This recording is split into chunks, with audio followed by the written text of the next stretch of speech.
Yagumo tearfully takes out his wallet. Incidentally, of the 5,800 total yen, Hitoa's was 600 yen and Megari's was 5,200. Jesus Christ.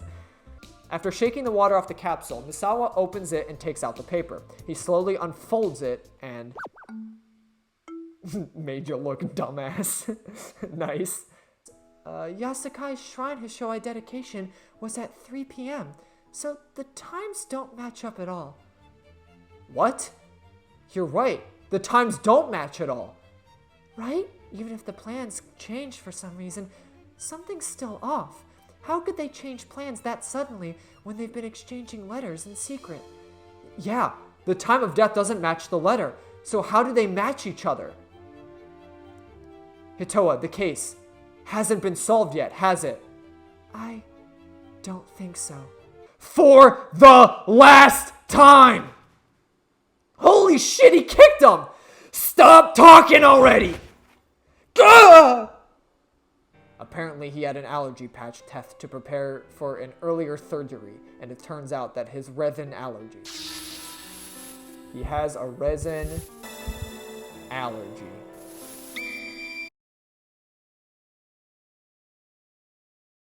Hell yeah. The solution, yeah, see, I knew the chapter was coming to a close. Here we are.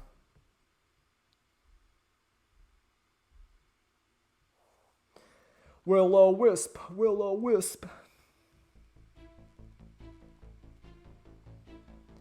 The next morning, Studio Yagumo gathers at the inn lobby, and after they finish preparing. We're finally gonna corner the culprit, huh? Yeah, we'll reveal the whole truth and cinch up our Suwano location scouting. Megari, Kanade, you guys ready too? Sure am. They never show his face.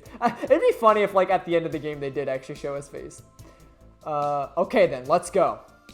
After everyone nods, they march off to Komarocho's mansion. Or Komamochi. Kuramamochi. I don't know. Kuramochi. Kamama Damba Ding Dong. I don't. Kuramochi. It's Kuramochi. Kuramochi's mansion. Okay, fuck it. Whatever. We're gonna confront this bastard. In the garden, they met up with concerned parties that had already contacted ahead of time. Kenzaburo Kuramochi and Wakako Shiba. A slightly disgruntled Saikyo Ito and Tokima standing a slight distance away, and the almost comedically pouty detective duo Misawa and Kishino. As all eyes fell on Studio Yagumo as they entered, and Misawa immediately gets down to business. Hey, we came here just like you asked. But what the hell is this? You've gathered everyone connected to the case. What are you scheming? Sorry to call you out here so early, folks. You see, we've solved the case's mysteries, so I'd like you all to hear our solution. Huh? What? You gonna pull off a culprit reveal scene straight from a detective show or something? I've seen that stuff in TV dramas and manga, but this is my first time seeing it in real life. I can't believe I got to witness one in person. Don't admire them. It could be a total disaster if replicated in real life. I'm totally serious here, so stick with me until the end, okay? Hey, you can't just say that and expect me to... He must have sensed something in Yagumo's serious expression. Realizing the detectives are willing to listen, Yagumo once again starts to talk. As you all know, we're in a film studio that came to this area for location scouting. We reviewed all the footage we filmed here and all the information we've gained. As a result, we've come to the conclusion that Mrs. Kuramochi and Seiya Ito's deaths were not the result of lover suicide. In other words, it was murder. The sudden truth bomb has everyone stirring. They all exchange glances. Without waiting for the commotion to subside, Yagumo calmly continues. Seiya Ito secretly talked to Mrs. Kamarochi via letters placed in capsule toys and sent floating into Kamarochi's pond throughout the aqueduct. Several capsules with air holes filled in were retrieved from Mrs. Kamarochi's trash. In other words, behind Karamochi's back, his wife and Ito were seeing each other, though unsure how deep their relationship was. Huh? And their secret talks were going by swimmingly. That is, until Someone caught and abused their secret method in order to quickly drive them to their deaths. At a certain point, this someone intercepted the capsules and manipulated the recipients by switching out the letters. Gradually, this someone drove them up the wall and got them to agree to a lover's suicide. Hold it. What's up? That just sounds like baseless speculation. Well, I don't have definitive proof, but this speculation does have a basis. Oh, and what is that? The capsules retrieved from your wife's room had only her fingerprints on them. Isn't that right, Detective Misawa? Seemingly frustrated at the reminder that Kashino leaked that information, Misawa nods. There you have it. Why would capsules sent by Seiya Ito not have his fingerprints on them? There's no reason he'd go through the trouble of wiping off his own fingerprints. So in other words, someone else made sure to leave no fingerprints in order to hide their identity. Speaking of their identity, in order to intercept the capsules from the pawn before Mrs. Kamurochi, they'd have to be someone on the mansion premises. In other words, Yagumo pauses and turns his gaze towards Kamurochi and Shiba. When Shiba notices Yagumo's gaze, she frantically shakes her head. Yeah, I know it's not you, Shiba. You don't come here early in the morning.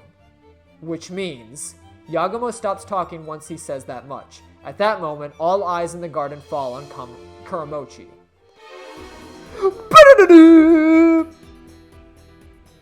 What? Why are you looking at me? The whole capsule thing is just a theory you came up with. Actually, Kuramochi, we've got proof you drove one of the victims, Seiya Ito, towards his death. Though it's unrelated to the capsules. You what? The proof is... he talked to... Kamurochi talked to Seiya Ito on the day of the Hoshiai Festival. This video. Here, take a look. With that signal, Megari opens the laptop and plays back the video file. In the video, Kuramochi and Ito are seen talking at Yoshinaga rice store during the Heron's dance. Gasp! This video was taken the day of the Heron's dance, July 20th at 4:50 p.m., just before Seiya Ito's death. What? Seriously? Kuramochi, you told him something, didn't you? Or should I say you interrogated him? Any comment? Well... His coughing.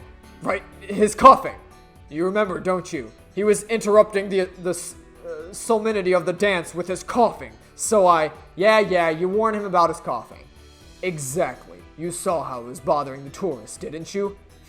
Sounds like a reasonable argument at first, but there's one more oddity that ruins it. What's that? It's the fact that Kuramochi had Akari's accessory when he talked to Seiya Ito. That one, yes.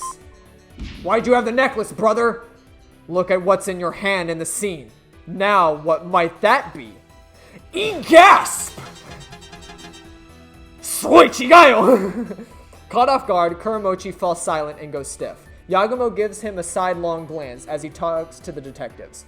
Detectives, does the thing Kamurochi's holding look familiar to you at all?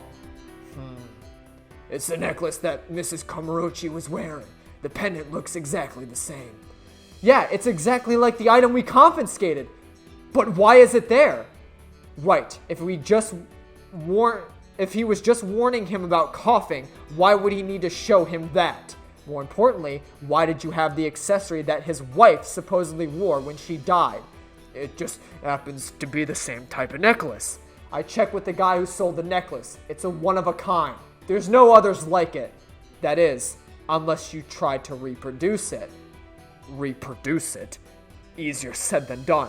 No, I'm pretty sure it's not that hard. Right, Hitoa? Right. My friend makes accessories as a hobby, and nowadays there's a material called UV resin that quickly hardens under ultraviolet light. For a relatively smooth object like this, you can go from mold making to finished product in less than an hour. How am I supposed to know that? You really expect me to know? Come on, Kuramochi, don't play dumb. Oh, right. Kuramochi has a resin allergy. As Kuramochi struggles in vain, Yagumo gets in his face and grabs the man's hand. Then how do you explain the rash on your fingertips? Super E-gasp! That rash is from the resin allergy. In other words, it's from when you use the UV resin to reproduce your wife's necklace. Truth revealed.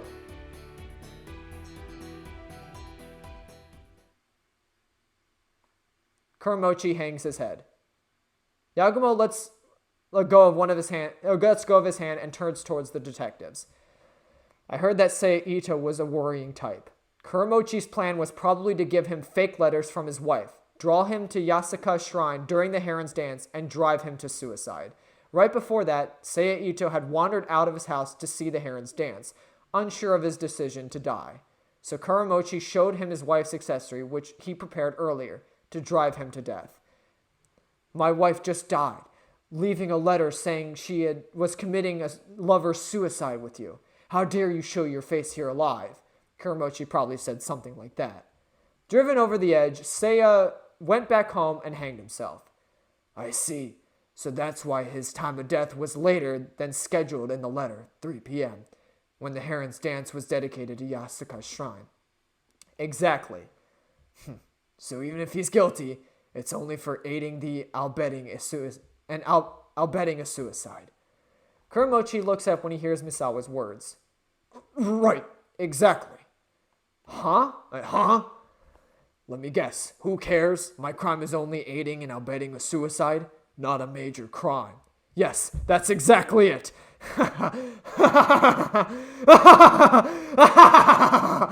As Kuramochi laughs madly, Yagumo slowly shakes his head. Sorry to burst your bubble, Kuramochi, but you're not getting off that easily. What? We're just talking about Seiya Ito's death here. We haven't even touched your wife's death yet. Her death wasn't a suicide by any murder. Wasn't a suicide, but a murder. That's what you suspect, right, detectives? Murder? Murder? If it was a lover's suicide, then wouldn't it have been suicide for her, too? You two have noticed the discrepancy, too, right? If it was suicide by chlorine gas, why would she also take sleeping medication? Well, of course, just like Seiya, Mrs. Kamarochi also got a fake letter calling for a lover's suicide. But somehow, she wasn't quite convinced, which is why Kuramochi had to resort to murder. Isn't that right, Kuramochi? Murder? I don't know what you're talking about. Besides, I was with you the whole day, remember? Yeah, all you had to do was just set up the fucking poison, and as she was sleeping in the chair, forced sleep through the sleep medication, she breathed in the toxins. It's entirely possible. Hey, it's entirely possible. If you had an accomplice. It's entirely possible. If you had an accomplice. Isn't that right? Say, Saikyo? Now all eyes fall on Saikyo Ito, but he doesn't show any reaction in particular. He remains silent with his arms crossed.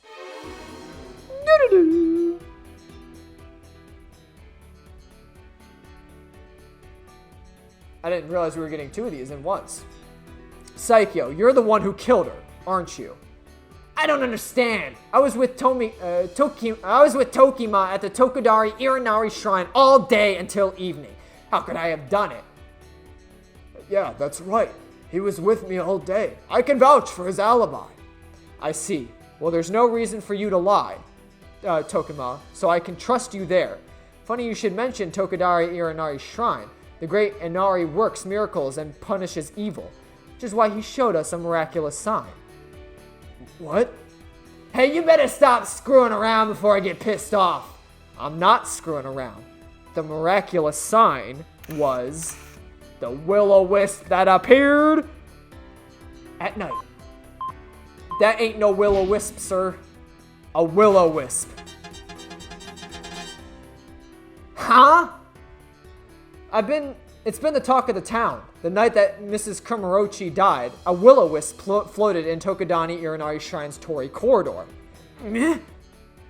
Hold on, Yagumo.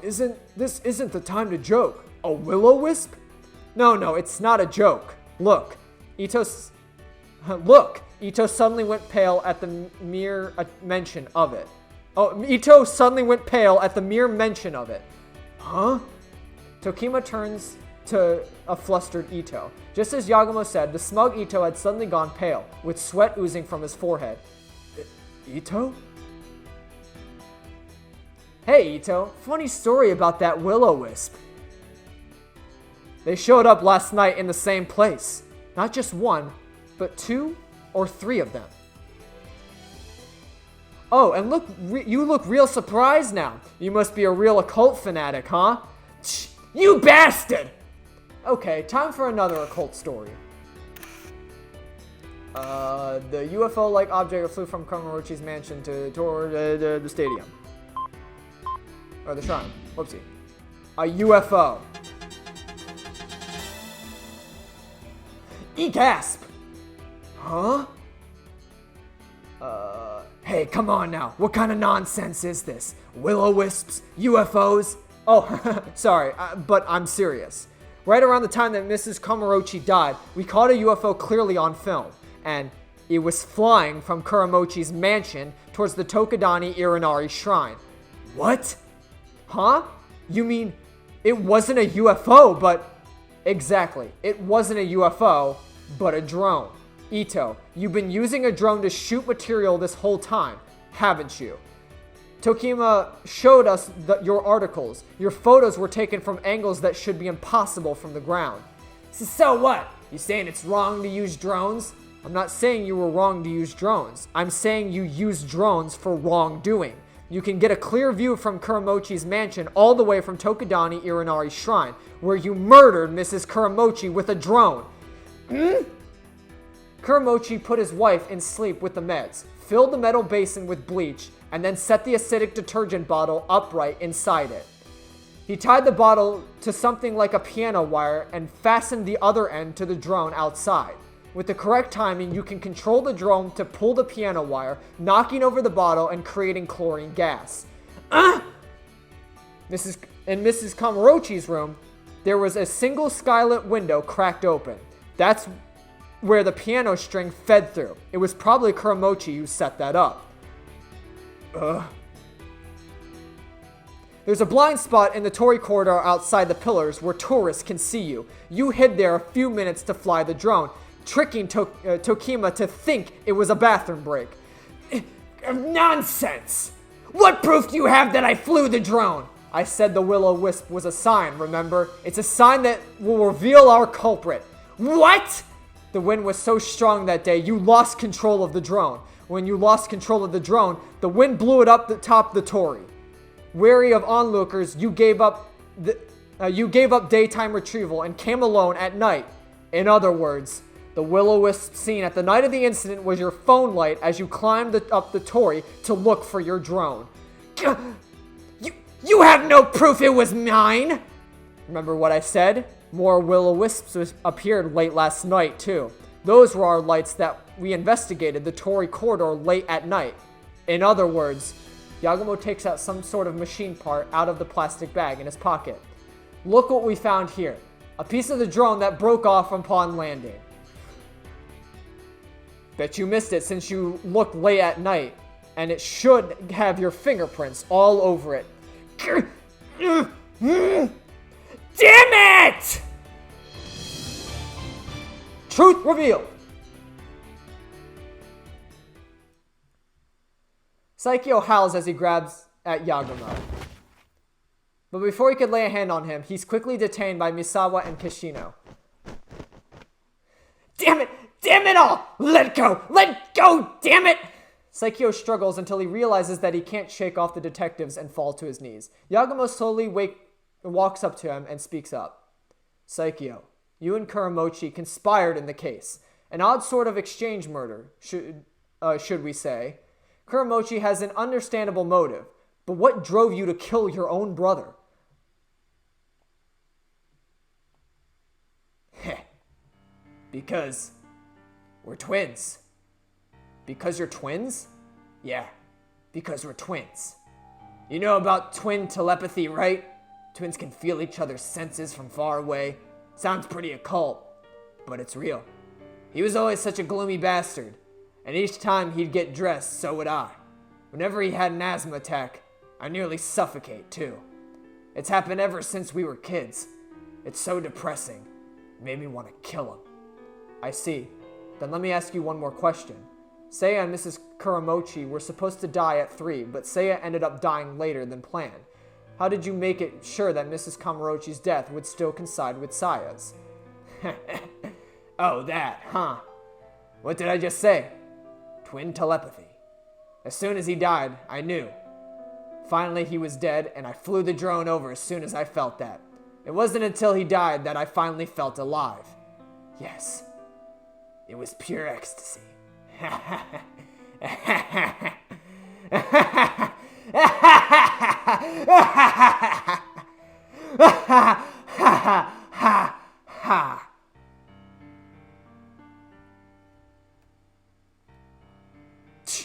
Get a load of this guy.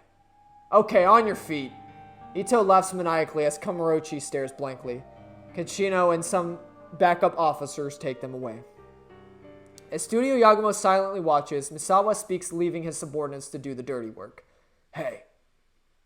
Oh, Misawa, we'll let the police handle the rest. Thanks, but something still bothers me. Is there something we missed? No, in fact, it's something you should have missed. How did you have all those images you used as evidence when we confiscated your films? Crap. Let's have a long chat at the station, shall we? God, let's run. Hitoa, guys. Okay. See you later. Later. Hey, hold it right there. Studio Yagumo ignores Misawa and runs. Hey, I'll let you off the hook this time, but never again. As Misawa shouts from behind, Studio Yagumo continues to run. Crap, we gotta scram! Epilogue. Wow, we really got through an entire damn case. Sheesh!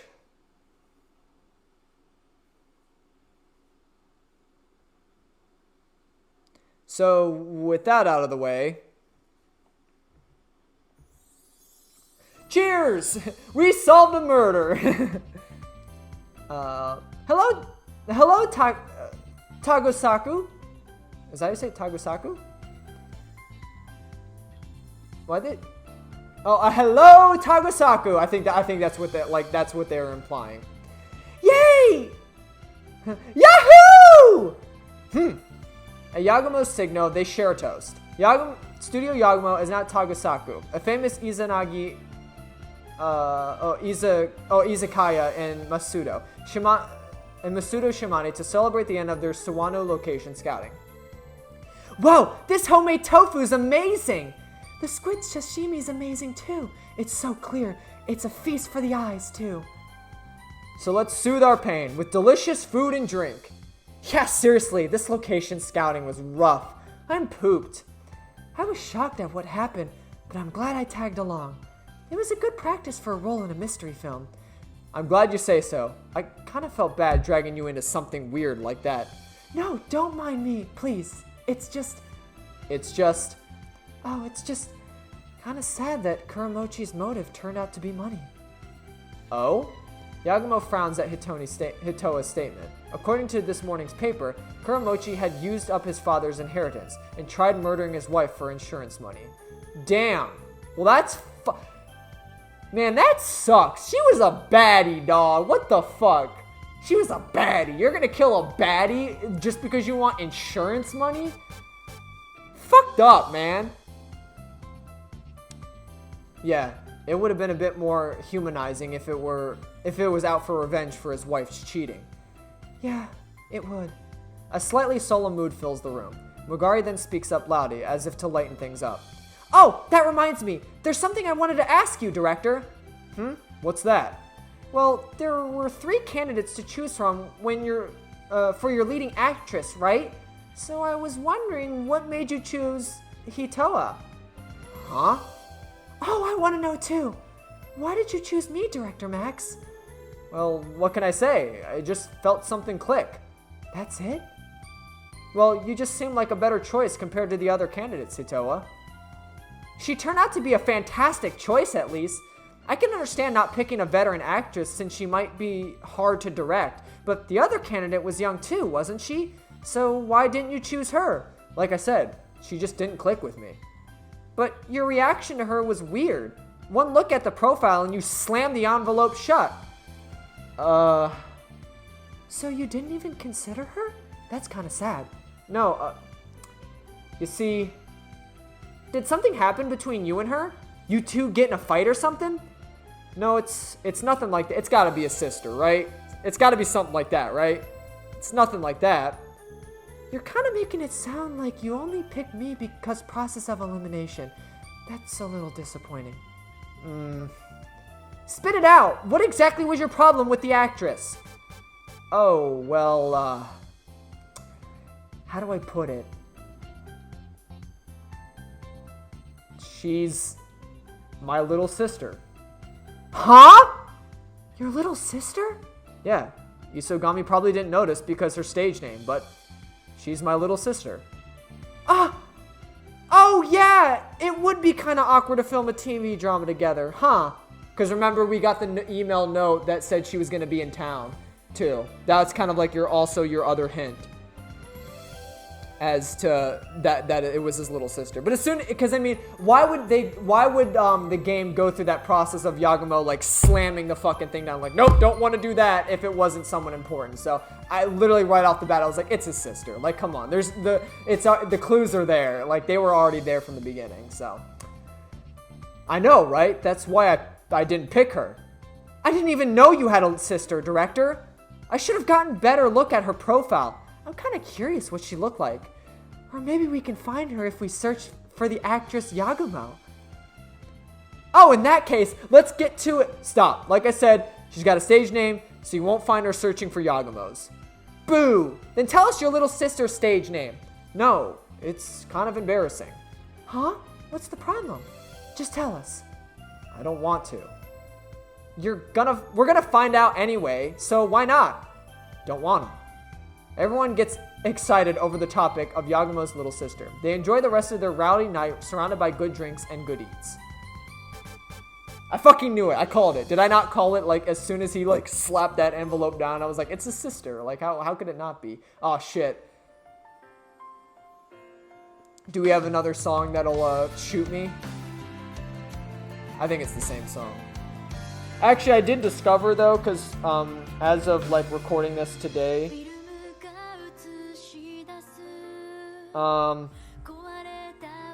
I published the other one that has like the other ending in it. Yeah, they do. The song is like copywritten, but I don't think they care. It has like a message that's like it's still okay to post videos, but you do get a copyright strike for this song. So I apologize if I'm like stepping over bounds with the song, but I like to let the credits roll at least just to see everything, because give credit where credit's due. But also, we can also talk about, like, the aftermath of the last chapter and stuff. Now, see, this is what I was kind of expecting. I think that was kind of like the spark note back of the book sort of explanation, because it's like, as far as what the game tells you what happens, it's like you're a film crew that's filming or scouting locations, and you stumble across a dead body at the scene of a crime, and then you gotta solve the mystery. So that was way more on par for what I was expecting to happen. But I definitely can see, so the overarching goal, I assume, is to uncover the mystery of that film. That film of 10 years ago.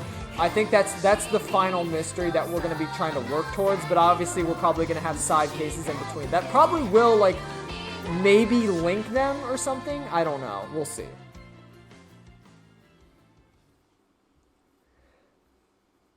But remember, because like after like pretty much all the credits had like scrolled, we discovered that from Sayama, he said that that woman in the original, like the first movie with the ghost and shit, he said that she literally did get hit by that truck. Like that was an actual accident. So like, so there's definitely more that meets the eye in that regard.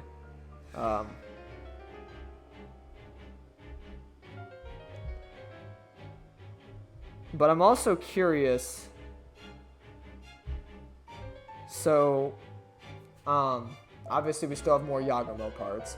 I don't know, like, what's a good flow of the game. I mean, is it good to, like, beat one side of the story and then go back? Like, does Rio, like, kind of, like, set backwards in time? Like, are we going to start from, like, the where we started with Yagumo and then go through her story? Or are their stories going to mix? You know what I mean? Like, is there a point where I'm going to reach where I can't do Yagumo's parts anymore? And I have to do Rio's. I don't know. I feel like I should just keep, like, for now. I mean, I kind of want to just keep doing Yagumo, but...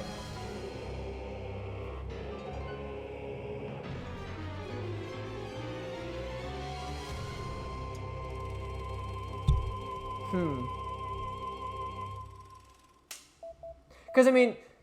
After beating 2, we kind of got, like, the synopsis of, like, what's kind of going on here. I feel like it would be good to, like, maybe start the next one. Because what I'm thinking is going to happen, I feel like the flowcharts are going to connect at some point, right? So, like, maybe it's good to at least start Rio Part 1 and just see where that goes versus doing Yagumo Part 3. But, again, I don't know. Is there a specific order I have to beat them? Honestly, I really kind of want to see her side of the story, though, and start Rio. If there's a different side.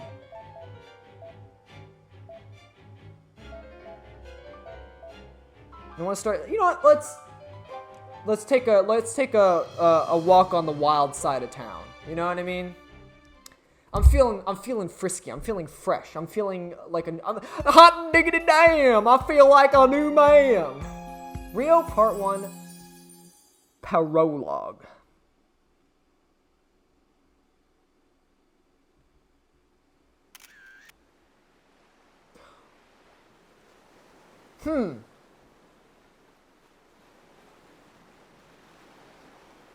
Okay, face the lake next and look at it right, just like that. One more. Look over here. Yep. Perfect. You're positively shining. Terrific. You're the best, man. Thank God I was born on planet Earth. And let's finish up with your trademark pose. One more time. Strike that pose. Great. That's a wrap. Good work today. I know she's the main character, so what should I give her? Shit. Thank you very much. Good work today. Lake Shinji. A lake straddling the border between Matsui and Izuma City in the Shimane Prefecture. The bright sunlight over the lake shined down on the photo shoot of one of the up-and-coming actresses. Of an up-and-coming actress. Having finished filming, the cameraman approaches Rio, who had just left the minibus after changing. Rio! Fantastic work out there! You did great! Oh, thank you so much. Yup. But by the way, are you free after this? I know this great restaurant. Care to join me for dinner? I'm sorry, but I have stuff planned after this, so... Oh, come on. You say you have plans, but it's not like work, right? Come on, just stand them up. Just stand them up. Come on, let's just go, and we can figure this out later, you know? No, wait up. No, wait up, you know? The cameraman grabbed Rio by the hand, and Rio instinctively pulled her body back, startled by the sudden contact. Seriously, Rio, get with the program! I don't mean like we'll get nowhere with this kind of attitude. See, in this line of work, if you keep pushing people away, you're gonna end up getting shaked. Or shanked. Shanked? Yep, shanked. That sounds like a Shank's nightmare. Huh? You know, Shank's mare and Jippin Shot Iku?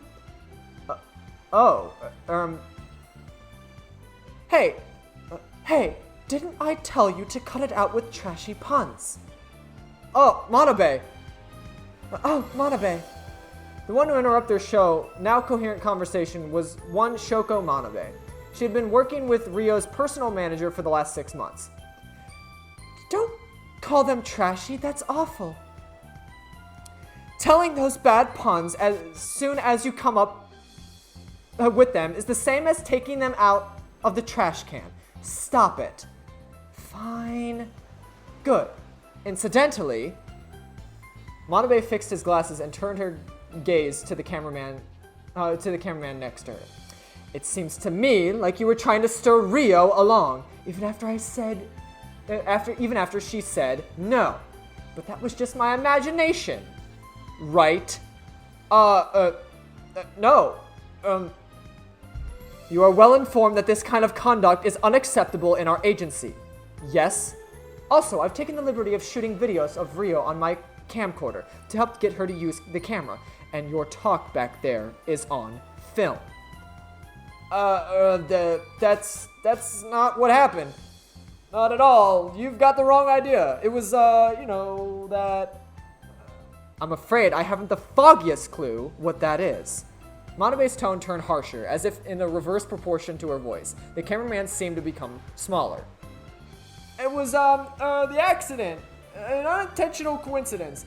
Like, seriously, I'm sorry. The cameraman finally snapped under Maaan's pressure and took off.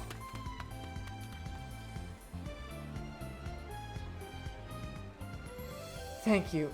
You saved me, Maaaan. Learn how to cut losers like him down to size, would you? Men like him will be all over you like flies in the future, you know. You say cut him down to size, but he's not a fish, you know. It doesn't go that easily. It's the same thing, really. You hold him down so he can't move. Pick out his organs and choke the life out of him. That's scary. You can't think like that about other people. Anyway, I'm not always going to be there to help you. Learn how to keep yourself safe. I'll try. Anyway, since your schedule for today is done, let's check in on the hotel. Oh, wait, actually, I promised to meet up with a friend that lives around here. We were classmates in high school, so I figured she could, show me around. That's fine, but you should have told me that sooner. I have my own plans to consider, too. Sorry, I'll be careful next time. We're meeting up right next to Miho's shrine. With that said, Rio took off in the direction she pointed toward not a moment ago. It wasn't actually nearby. In fact, it was too large of a distance to cover by foot. But Rio decided not to pay it in any mind. I swear, could you listen to people who are saying what people are saying for once in your life? Fine, whatever. How often has she been caught up in Rio's pace like this already? Way too often. Oh, pace. Way too often, for sure. I suppose I should just get used to it. Yes, for sure. After leaving a deep sigh, Maaaan followed Rio and was hurrying on ahead. Okie dokie, boss. Alright, so we should be where we left off with Rio, like the introduction to Rio. We're still in the prologue, I believe. Oh, did I in the last episode... Or I guess, wait, this will probably be on this episode, wouldn't it? I probably wouldn't have, or maybe I would have. Maybe this is in the same episode. I don't know. We'll see what I do. Okay. I don't know if I read their, I'm just going to reread them again just for posterity. So Rio, a popular newcomer actress, despite her plain debut with a small agency, her captivating looks and natural acting ability have gained her high esteem even within the industry. She has both natural carefree charm and formidability as an actress. Oh, I do remember reading this because I couldn't fucking say formidability as an actress, which she uses to throw her manager Maaaan for a loop. She loves old school mystery. Shoko Maaaan. Rio, oh wait, she doesn't have her glasses in this picture. Oh, so are they fake glasses then? Huh. Rio's partner, who's always working alongside her, she's capable, but the wild Rio often throws her for a loop. She's less of an idol manager to Rio and more of a meddlesome older sister. She can be strict, but she values Rio's talent more than anyone else. She seems level-headed, but outside of work, she can be clumsy and airheaded. She's an avid reader of a certain light mystery novels. Like Danganronpa? Like Bagul? Was there anyone else here that we technically didn't...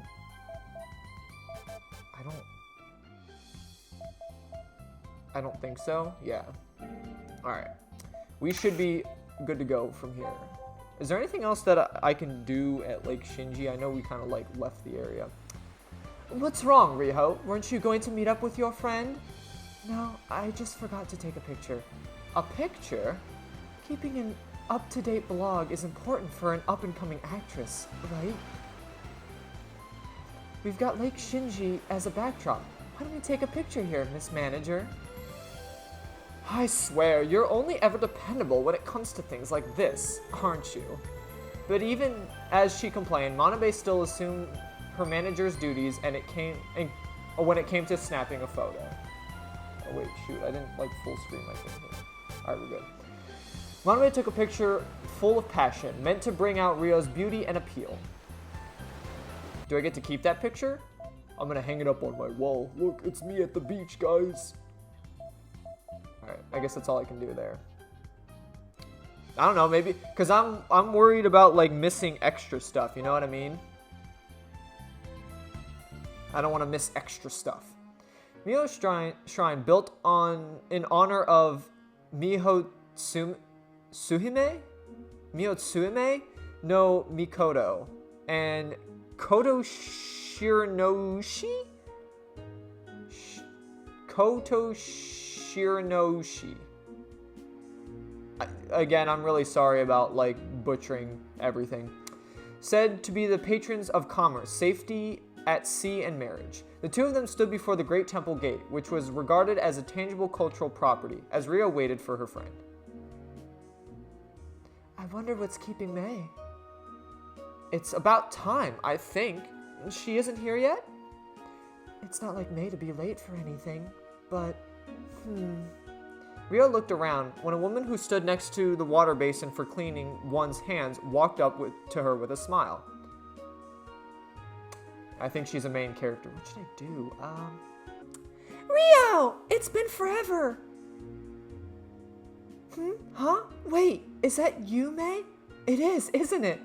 It's right! Gosh! You've become so pretty. I couldn't tell if it was you at first. You too. You look so mature, and you're so much taller now. Just a bit. The two rejoiced over their reunion for a while, holding hands and hopping about happily. After calming down, Rio turned around to face Manabe. Let me introduce you. This is my classmate from high school, Mei Ato. This is my current manager, Manabe. I'm Mei Ato. Nice to meet you. Shoko Manabe. A pleasure. Mei's been into local history for years and studied about it, so she's really informed when it comes to Shimane, not come to. Come. Why do you come? Welcome. If I need your body, I'll fuck it. Dick. In 2077, what makes someone a criminal? Getting cocked. In Night City, you can become. I freaking love that meme, dude. I see. A local history researcher. Researcher? No, it's nothing that major, but I can make good for a good tour guide. Then we'll take you up on that offer. We'll be counting on you.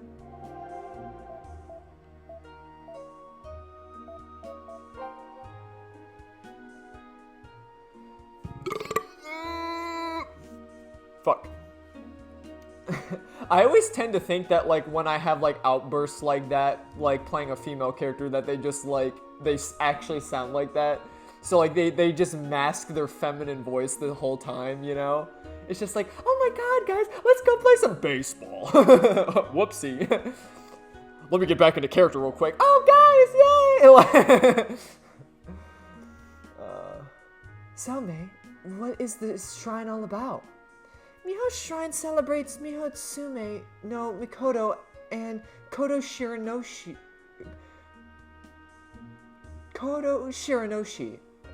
Shiranoshi? Whatever. Apparently, it already existed by year 5 of the Tempoyo period. But they found traces of more ancient rituals here, so it might have been a holy ground for even longer than that. Year 5 of Temporal period. That would be 733 AD in the Georgian calendar. That's over 1,000 years ago. This shrine has much more history to it than I can ever imagine. That said, the main temple was actually lost in the Mihonoseki fire. The structure we see now was rebuilt in the early Edo period. The Hikoyo Taishazukuri I'm sorry. Or the architecture of the main temple is a sight to behold. Of special note of the Afushigaki ritual. It employs a divine bow, but the ritual is done behind a curtain, so onlookers can't really see it.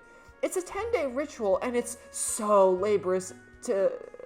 the head Toya priest is in danger of passing out from fasting, and apparently May apparently got rolling, at which point it was hard to stop her constant stream of commentary. Ryo and Manabe were simply left to drown in the constant flood of incomprehensible lingo and information. Oh my god, my head is spinning, there is so much history. Is the main temple those two buildings in the back there? Yes, that's where Mihotsume no... The long-ass name that I'm not going to pronounce every single time. Live, Mihotsume... Again, the long-ass name that I'm not going to pronounce again. Mother-in-law.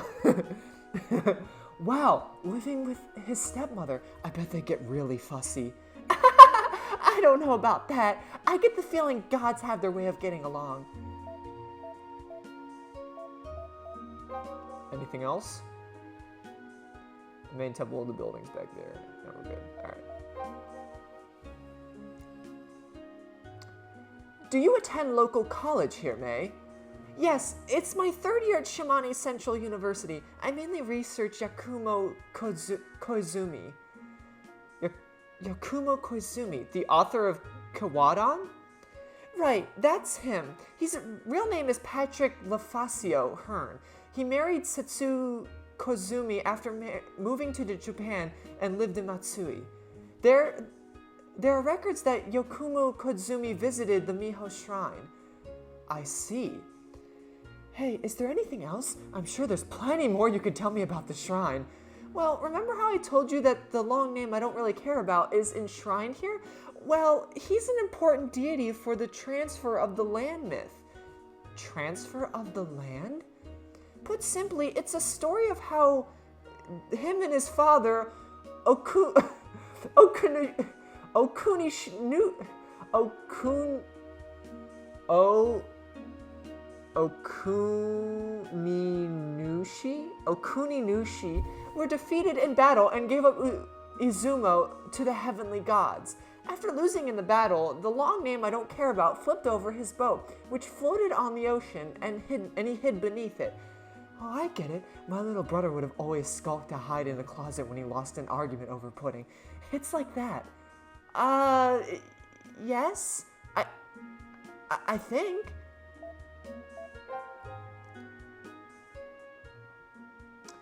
I've heard about the transfer of the land of the myth before, but that's what the story, Okay, alright.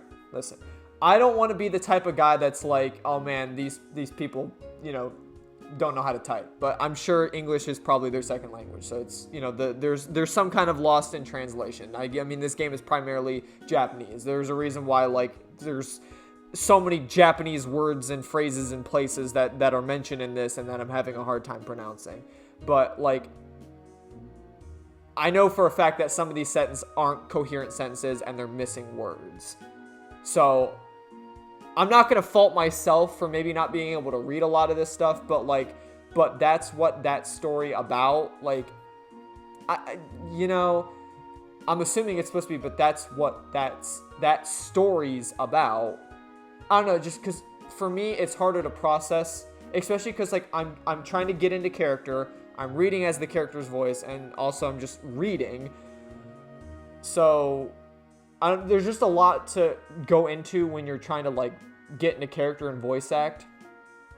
For me, it's a lot easier if I had a distinctive script and I can just work from that script But here it's just kind of like my script is literally whatever the dialogue is. So it's just like when I'm trying to read and get into character, like I'm hoping to be able to read over like actual coherent sentences and not having to like place correct pronunciations or correct words into here because like it wasn't translated properly. So I guess what I'm trying to say is if I'm stumbling through, it's probably because like some of this stuff is actually incoherent and my brain's trying to like overwrite while trying to also act as the character. It's kind of hard. Believe me, I can read at least at a 3rd grade level. Like I'm not stupid. I'm not going to hold myself and say that I'm stupid. Like I'm not stupid. I can read pretty well. It's just that like when you're acting out as a different person while trying to read, it's a whole different story. Because now you're focusing on how does that character say it? How are they reacting to this situation? And then you read it. So it's like I'm already have something in the back of my mind while I'm trying to read. So it's like the words become like they have to be almost like what am I trying to say? Like muscle memory, you know, like breathing. Like reading in visual novels should be like breathing. I shouldn't have to think about it. I should just be able to see the word and say it. But like when you throw in mix-ups, like, you know, not properly translated dialogue, it's going to throw me off. And then it's like I lose being able to do that second nature thing. And then I get out of character and I lose like how the character is supposed to say it. Because like now I'm focused on, okay, well, what does this sentence actually say? Sorry, that was a long tangent, but I'm just trying to kind of back some proof into the pudding that like I'm not stupid. Like I know how to read. It's hard to read when some things are incoherent, or obviously when the game is predominantly Japanese, so like the things they're talking about is actual Japanese places that I can't fucking pronounce because I'm not Japanese and I don't know how to pronounce it. Anywho. So the gods of Izumo lost, huh? You probably didn't listen to a word the Japanese history teacher said. Did he mention this? I guess I really didn't listen. Well, there's records of gods dueling, but it's not clear if there was any conflict large enough to call it a war. There might have been some arguments, but it could have been a fairly peaceful transfer of the land. Really? You know, I think I like that theory better. What do you have to say, Manabe? Manabe, you're Rio's manager, right? What's Rio like when she's working? She's been getting good feedback from every place she worked in. She does snore when she falls asleep during break, but... Hey, stop that! Don't tell her things she doesn't need to know! You're very intelligent and educated, May. I wish Rio could take a page out of your book. Hey, I studied acting! I'm telling you to read a little and broaden your horizons. Even comedy actors can act dumb. That act dumb are pretty smart nowadays. Playing dumb to get the laughs and generate a sense of superiority in a host and the crowd takes a very delicate balance. Well, don't you worry. I've read lots of mystery novels. I've read everything from classics like Holmes and Patriot to recent thrillers. Or Perriot, I think it said. Yeah, you always were big into mystery novels. Mystery novels, huh? Now, not as refined or educating as I'd like, but at least you're reading something. Reading? I didn't know you could read. Is there anything else? Manabe, you're... Oh, Rio's manager. Alright, so I guess there's either the shrine or... Maybe already... Anything else? About the transfer? No. Alright, so I guess we get out. I guess we're good? Pitter patter, let's get at her. By the way, are you two planning on staying in Shimane tomorrow? Yes, we're planning to get a feel for Shimane's atmosphere for a show she's set to appear in. We'd actually love for you to show us around tomorrow, too. Sure thing! I left my schedule open tomorrow with that in mind. Let's stay in the area for today, and tomorrow we can go to some of the further sites. Sounds good. Having an expert in the area like you here is sure to help. Then let's walk around the area for a bit longer.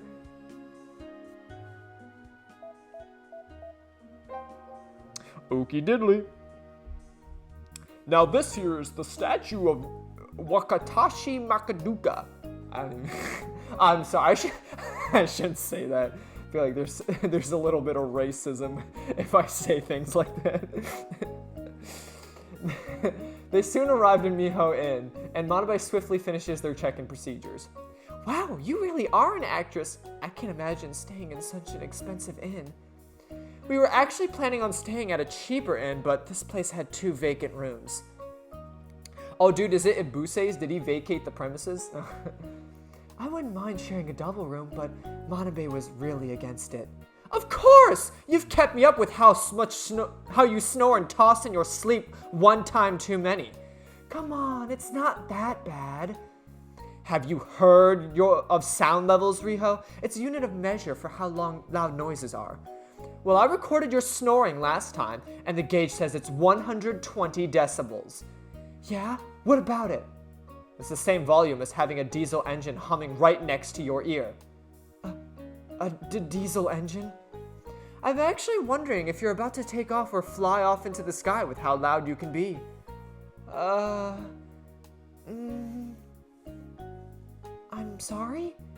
I'm really grateful for everything you do for me. Yes? Feeling apologetic, Rio resolves to treat Manabe more gently and considerably. Damn, that's fucked up. I understand though, because I definitely been around those people that snore. I guess off to Matsui we go. Off we go to the Matsui Castle. Off we go. Ryomei and Manabe visit Matsui Castle, one of the rare few castles made in the Edo period that still has intact keeps. I think this is the first time I've seen a real castle. Can we go inside? Yeah, we can climb up the castle keep too. A castle keep? That's where the head Hanko lived, right? That's so cool. Imagine living in Bakatono. Imagine living like Bakatono. I could put some makeup on you and maybe make you look just like Bakatono, if you'd like. I don't want to look like him, just live like him. Living with cute servants serving me every day? Those are some questionable dreams. That's when it happens. The sounds of May's cell phone rings out from her pocket. Beep beep 8 beep.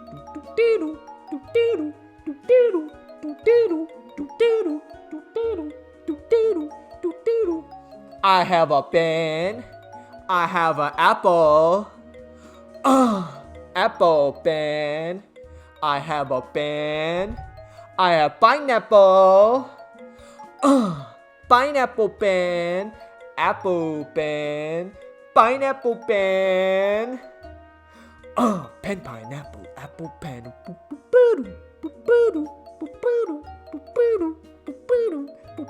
Pen pineapple. Apple pen.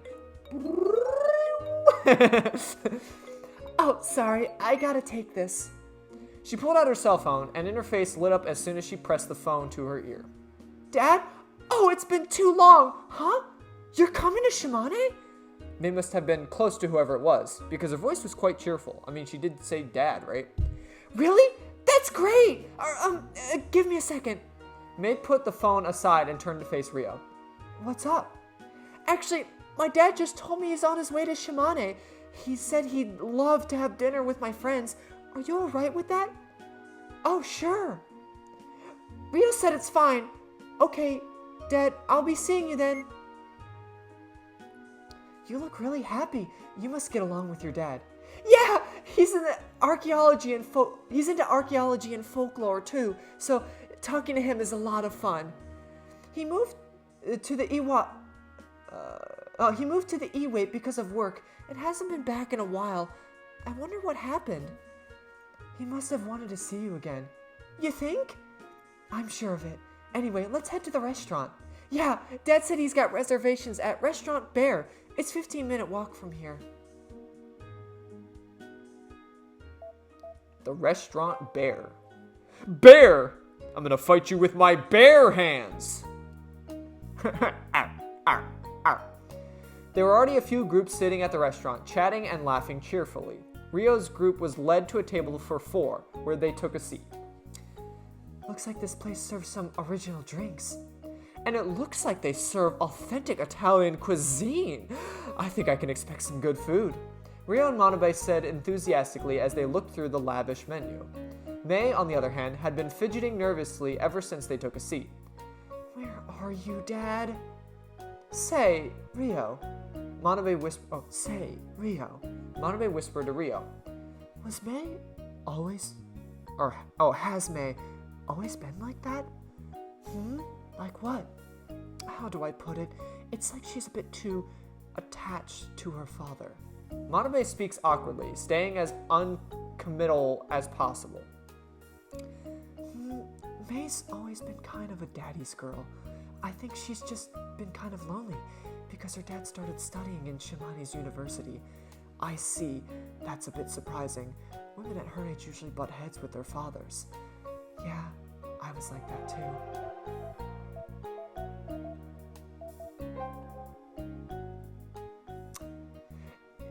You're really cool for waiting for people, huh? Well, you have to wait for people to show up pretty often during business talks. Yeah, it's like that when men keep girls waiting on a date. It's nothing alike! If anything, I keep men waiting. Let's just leave it at that, okay? It's okay, I'll wait for Manabe. I mean, she a baddie. I'm not gonna lie, Manabe's a baddie, dude. I'm a shuckler for like mature women in glasses. You know what I mean? I'm a schnuckler. A little bit of I don't know what I'm trying to say. Got me acting up. Neuron activation. May's been agitated for a while, and even every time Rio tries to speak to her, she replies absentmindedly. She must be looking forward to meeting her dad. She's been fidgety for a while now. Who's this woman? A young woman is seated all on her own at one of the other tables. She's likely waiting for someone too, because she keeps looking at her wristwatch nervously. Is that your dad, or is that whoever's waiting on that woman? A middle-aged man enters the restaurant and started looking around. Realizing he must be looking for someone, Rio points him out to May, who... Ah! Dad! Over here! Oh, May, I didn't see you there. I'm sorry I kept you waiting. Sure enough, the man is May's father. He approached Rio's table with a gentle smile. My, am I quite late, aren't I? It's been too long! I missed you! May, who didn't often let her feelings show, hugged Kosaku with clear enthusiasm. Now, not in front of your friends, dear. Okay. What will you have to drink? A waiter approaches them, likely kneeling, noticing all 4 seats have been taken. Well, I'll be driving back, so I think I'll have a non-alcoholic pear banquet. Our menu for the main dishes is right here. I'll have the rotisserie chicken, Polly. I'll have the rotisserie chicken. What about you 3? Damn, a whole ass rotisserie chicken, bro? I'll have this cocktail, and my main dish will be... Then I'll have wine. With their dishes on the table, they all had a toast and began their small celebration. A rotisserie chicken, Polly? Anyway, good evening. I am May's father. Thank you for keeping my daughter company. Nice to meet you. I'm Rio, and this here is my manager, Manabe. Manabe bows her head. A manager? Are you an idol or something of a sort? She's not an idol. Oh, she's not an idol, but she is an actress. They'll be shooting a show here in Shimane soon. My, that's incredible. Maybe I should ask you for an autograph while I have the chance. Yeah, I figured I'd bring some paper for her to sign later. An autograph? Oh, I'm gonna blush here. After a few minutes of bantering, the waiter arrives with their drinks. Kosaku started their modest banquet with a toast.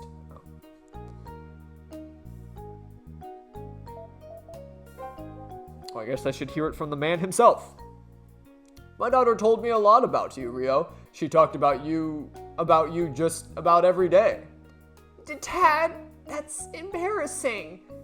She's always been a bit timid, but I spoil her, given that her mother has passed away. But she became cheerful after meeting you. She became more expressive, and that made me happy. I hope you can stay friends in the future, too. Oh, not at all. Talking to May is always fun. I'd love to always be friends with her. Right, May? Yeah. Thanks, Rio. But I was really surprised. You're prettier than I heard. Actresses really are something else. Oh no, there's plenty of people prettier than me in this world. Yes, keeping your appearance in top shape is to be expected. You can't neglect yourself, since your looks is just one weapon in your arsenal. Yeah, you always say that, Manabe. Anything else? Maya's really surprised. Here, your actress. You're really. I fought. Dad, do you want to stay at my place today? No, I've got reservations at a business hotel near the station. A one-room apartment is a bit small. Right, but can we meet up early tomorrow morning, right? No, I'm a bit busy tomorrow. I think I'll be occupied until the evening. I see. May was clearly disheartened, to which Kosaku heartily patched things up. But that said, I should be free during the night, so we can have dinner tomorrow too. Really? You promise? Yes, it's a promise. May really does love her dad. Oh, May really does love her dad, huh? By the way, Dad, why did you come back to Shimane all of a sudden? Well, there are some things I need to attend to here. Do you mean? No, it's nothing. I'm here about the movie screenings, the 3 director screening show. I'm here to get murdered, and then you're gonna have to solve my murder mystery. I'm an integral part of this plot. I'm actually kind of scared because he seems like, I mean, he's kind of a main character, but not really a main character. Like, it doesn't really feel like we're gonna see him after this. So that would really suck. That would really suck if he's gonna be like murdered and then, you know what I mean? Listen, hear me out, Kosaku. If you hear anything about like the 3 director movie screening like revival project, don't get involved in it, okay? If you get involved in it, there's gonna be a potential chance that you're gonna die, and then it's gonna be bad. Don't get involved with it. If some movie director walks up to you and asks some questions, just ignore them. Do you have work here in Shimane, Kosaku? No, just vacation. I wanted to see my daughter, and there's some bothersome business too. Bothersome business, you say? Huh? Oh, don't worry about it. It's nothing all that major, actually.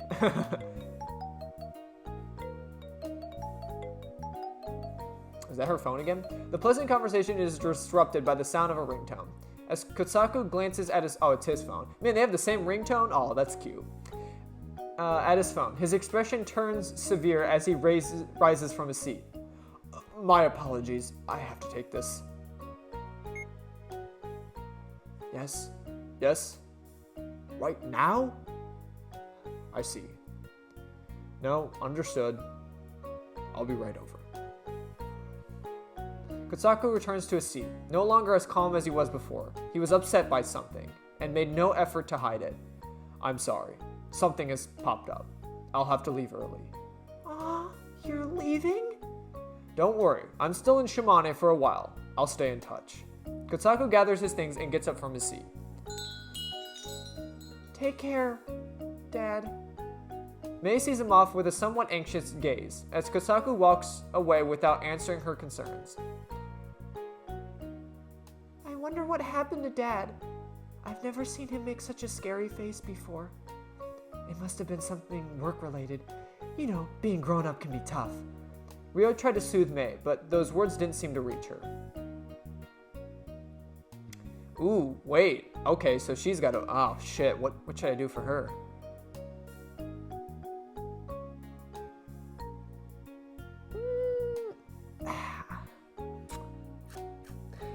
You know, so the vibe I get, I kind of have a vibe for her. So like with all the frilly pink stuff, so you know, like I'm thinking like Okinawa style, you know, like in Japan, like when you get out sort of like country beach area, there's like a lot of women will tend to like get tans and then dress with like really pink frilly like clothes and like wear like gratuitous amounts of makeup. I know it's like, I'm pretty sure it's a particular style, but I don't know, I forget what the style is called. But I just kind of get that vibe. So like it may sound like such a curveball, but I kind of want to give her like a southern accent. Like she's from the countryside. Because she's wearing all like that pink frilly stuff. You know what I mean? I'm just trying to give you like a reason. Because like I don't want to like just go like, howdy y'all. And like it, I don't know. To me, she kind of speaks like I should speak with more of like a drawl. Like she's from like a different area.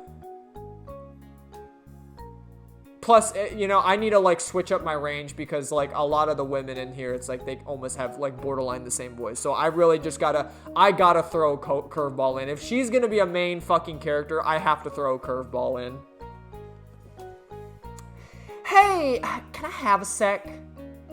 A call cries out for them from one of the inner tables. Rio recognizes that person with a glance. It was the woman from one of the tables, the one that kept checking her watch. Huh? Yes, can I help you? May replies with a dubious expression, and the woman regards her with a grin.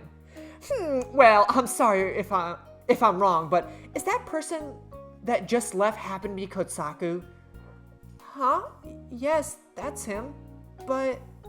Ah, I knew it! I didn't think he looked familiar. I only saw a photograph, so I was a bit scared to walk up to him and ask, though.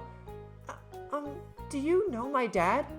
Oh, sorry, I forgot to introduce myself. I'm Anai Kodashiro. Does that clear things up? Kodashiro? You mean Dad's family? That's right, I'm from Kodashiro family, the household your father cast aside. And that means you and I are cousins. Oh, I'm Mae Oto. It's a pleasure to meet you. Oto, I've heard your father left the Kaneshiro household and was adopted into some family. But the Oto family, eh? Well, it's still a surprising meeting between two cousins. Nice to meet you, May. Yes. And actually, you know what? I like that. You know, I don't care how different it kind of makes it seem, because now that like they're cousins, like I should say distant cousins that they're meeting for the first time, it kind of makes sense to put her like in a different area that's not here. You know what I mean? Well, I guess maybe this is kind of countryside. I mean, yeah, I don't know. I don't know. I kind of like it. I feel like one or the other should have like almost like a varying accent, because to me it's like they kind of come from different walks of the family, I guess. So it kind of makes sense to like mix it up, you know? May awkwardly shakes Ayane's extended hand. It seems there were some complicated circumstances between May's father and his family, the Kodashiro house. So, will you be coming tomorrow too? What? Haven't you heard? The previous family had passed away. No, I didn't know anything about that. Oh, yikes, really? Well, if your dad didn't tell you, I guess I shouldn't have to be the one to tell you. Never mind, then. It was fun meeting ya. See ya. Yane exits the restaurant, leaving May, who looked like she had unanswered questions for her behind. That leaves the three of them speechless and unable to piece together what had just happened.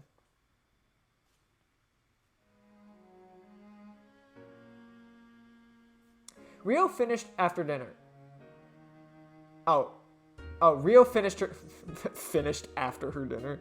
Okay, yeah. See, now that was just me reading wrong. That one was legitimately because You'll understand how my brain works when we have long periods of time playing a visual novel. You'll understand. Ryo finished her dinner, after which she had Manabe part with Mei and stroll through Matsui.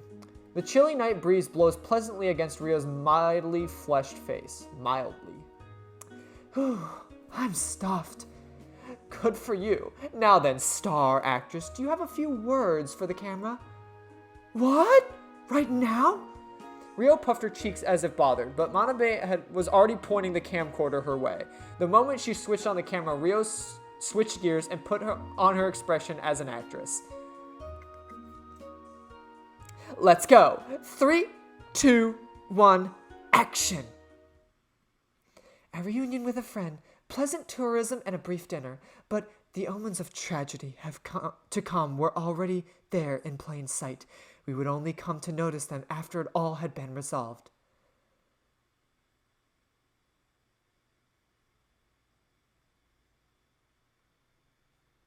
In 3, 2, 1. I know, you see, somehow the world will change for me and be so wonderful. Live life, breathe air. I know somehow we're gonna get there and be so wonderful. It's all for real. I'm telling you just how I feel. So wake up the members of your nation. It's your time to be. There's no chance unless you take one. Every time to see the brighter side of every situation. Some things are meant to be, so give me your best and leave the rest to me. Leave it all to me. Leave it all to me. Just leave it all to me. Sorry. Early next morning at the Miho Inn. Early next morning at the Miho Inn. Late, Dad. So long, the narrator got tired of writing the story, so they had to hire a new one. I know he's mooching off me, Gary! Ryo looks out the window absent-mindedly, her mind still groggy from low blood pressure. Before her eyes is a lovely sight of the morning sunshine sparkling against Mihonaseki's waves. Really? Such a beautiful view. Ryo gives the vague reply to Manabe, who had come to her room to pick her up. Suddenly, they hear a modest knocking. I would never describe knocking as I guess modest knocking would be like, I don't know. Or maybe like wait, hang on, I got this. That's a modest knock right there. From the door. Ryo rubs her sleepy eyes and approaches the door with a nondescript sound. Click. Ryo opens the door carelessly, only to find... May? What's wrong? Why are you here so early? Oh no. Oh no. Don't fucking tell me. Don't tell me. May is hanging her head silently. Ryo silently realizes something is wrong. No way. There's no way. You want to come in and talk? Come on, don't stand out here, okay? Or she just said, like... I'm really scared because I don't know which direction this is going in. It's either her dad is, like, had to leave Shimane or her dad's fucking dead. But I feel like she would have had like a worse expression if he was dead. But like I'm scared which direction this is gonna go in. After inviting May, who was still hanging her head into the room, Ryo asks again, "What brings you here so early in the morning?" Oh yes, okay, so he just disappeared. I can't get in touch with my dad. Ever since last night, after dinner, he wouldn't pick up. I thought it was kind of strange, but I kept calling him this morning, but he wouldn't pick up. Did you try calling the hotel where your father is staying? I did, and they said he didn't come back yesterday. Dad's always diligent, and it's the first time he's ever gone off without calling. I'm worried. What if he got in some kind of accident? I see. If he hasn't been back in his hotel, it might be better if we contact the police. Is it though? He's a grown man and he's only been gone for a day. Do you think they'll really pay any attention? I don't know, but this isn't a situation we can handle on our own. It's possible he was caught up in some kind of accident, after all. Rio contemplates Manabe's words, but just as she's about to part her lips to speak again... Ah! May takes out her phone, which is ringing and vibrating, and hurriedly presses it to her ear. She likely thinks it's a call from her father. Yes, this is May. Hello? Huh? The police? The Yasugi station? What? Dad is... No. It can't be.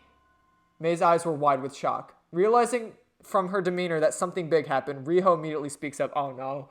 Dude, don't. Did I... Bro. Oh no, bro. Oh no, bro. See, but... I had a feeling that something bad was going to happen to him. I had a feeling because he gave off that vibe where it's like he's important to the story, but not important to the cast. So I feared that he was going to be involved in some kind of accident. I hope that this chapter is like Riho's introduction and like this isn't like a death, but... May, keep it together. What happened? What happened to your dad? They said they found Dad's car at the bottom of the Nakayumi. What?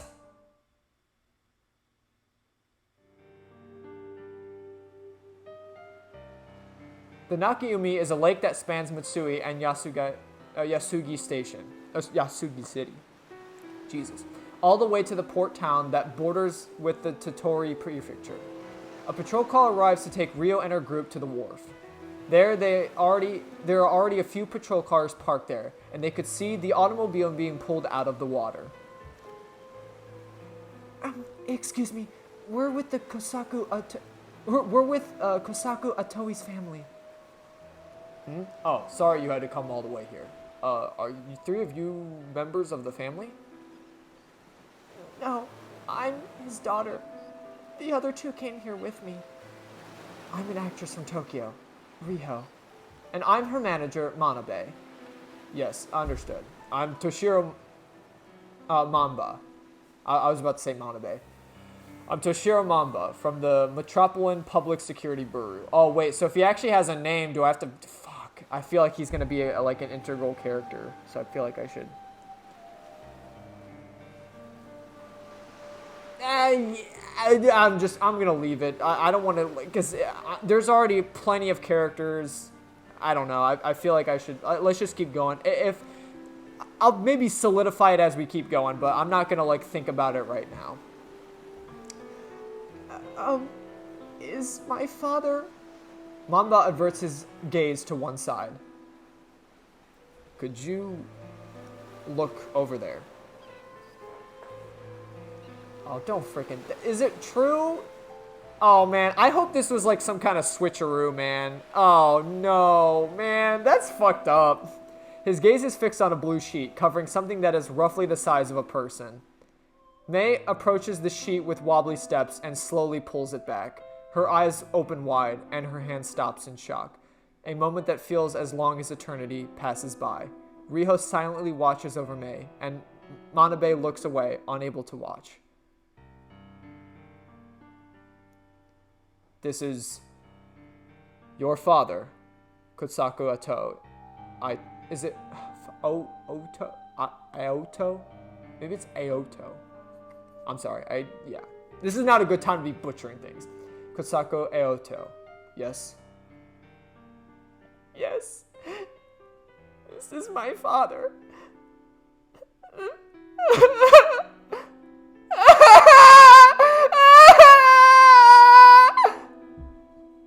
The shout that borders on a scream gently shakes the waters of Nakayumi. Dad! Why? Why? May! Rio hurries and catches May, who is about to crumble to her knees in her arms. Last night, Mr. Kasaku drove his car off this wharf. We checked his driver record, and it seems he was driving quite erratically before falling into the water. Based on that footage, the police concluded that this was caused by drunken driving. We'll have to wait for the autopsy report, but judging by past cases... Drunken driving? No, that can't be. No, no, Dad! Until May inevitably calmed down, her screams and sobs echoed across the Nakayumi wharf. And as she did, Riho said nothing. She simply embraces her slender form wordlessly. Now, see, okay, as I get this is supposed to be a sad moment, and at the end of the day, we'll probably have to, wait for the clues to gather. But remember, he didn't drink anything alcoholic with us at the restaurant. He should not have been intoxicated. So, inevitably, I mean, there's multiple possibilities. And this is going to depend on the autopsy. I don't know if you can draw, like, alcoholic... It might have subsided by then, but I don't know if you can draw alcoholic levels from someone who's dead. But, two possibilities. One, that's not actually her dad that died. It could have been, like, some kind of switcheroo. Or B, the reason why that is her dad, and the reason why he crashed was because someone was after him. And he only had to swerve because, like, someone actually, like, ran him off the road. But he shouldn't have been intoxicated because he explicitly chose non-alcoholic beverages at the restaurant. So it's the things that I'm already starting to think about. But, like, I know it's kind of bad because this is supposed to be a sad moment. Like, you're supposed to assume, like, he's fucking dead. And lo and behold, because I wouldn't be able to tell you right now with no clues if that's actually him or not. I mean, I'm just thinking, like, a switcheroo could be a possibility, but I don't know the reasoning behind a switcheroo. But I'm throwing out the possibilities. It's things that go through my mind when playing, like, detective games. But anywho. And as she did, Riho said nothing. She simply embraced her slender form wordlessly.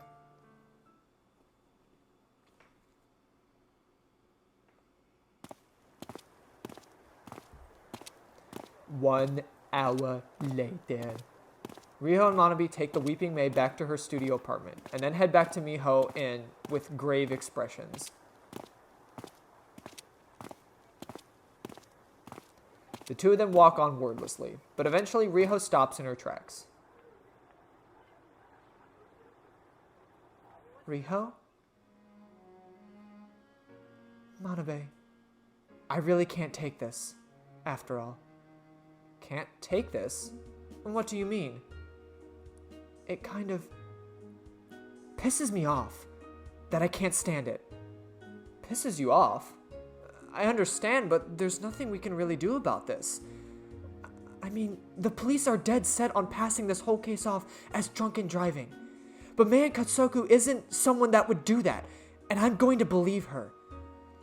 And you remember that call he got during dinner?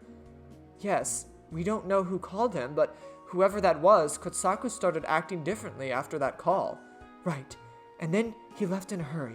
That means someone must have called him over, and whoever it was, Kotsaku didn't want to see them. Something must have happened when they met. Which means